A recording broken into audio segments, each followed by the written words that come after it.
Welcome to our channel. Today we how to uninstall our packages from RStudio step by step clearly. To uninstall our packages from RStudio, first, open RStudio on your computer. Next, locate the console panel, typically found in the bottom left corner. In the console, you will type the command to remove a package. The command to uninstall a package is remove.packages. Inside the parentheses, you will need to specify the name of the package you want to uninstall. Make sure to enclose the package name in quotation marks.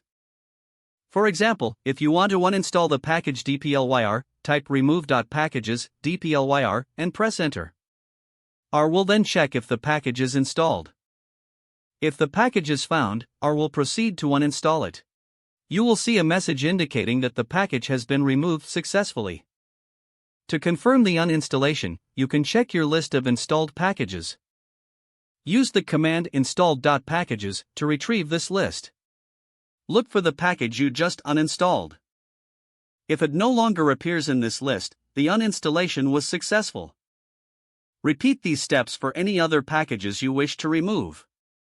Finally, you may want to restart RStudio to ensure all changes take effect. If the page does not load, refresh the browser or try again in a private or incognito window. Make sure you are using the correct email address, then retype it carefully to avoid small typos. If your password is not accepted, use the reset option and create a new strong password you can remember. Check your spam folder for verification or security emails, then complete any requested confirmation steps. Enable two-factor authentication if available to improve account security and reduce unauthorized access risk. After signing in, review your profile details so your contact information and settings are accurate and current. If you see an error message, note it down and try again after restarting your device and internet connection.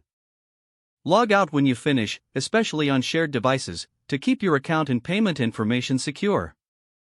If the page does not load, refresh the browser or try again in a private or incognito window.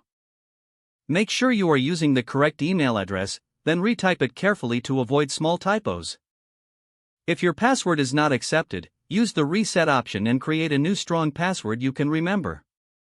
Check your spam folder for verification or security emails, then complete any requested confirmation steps.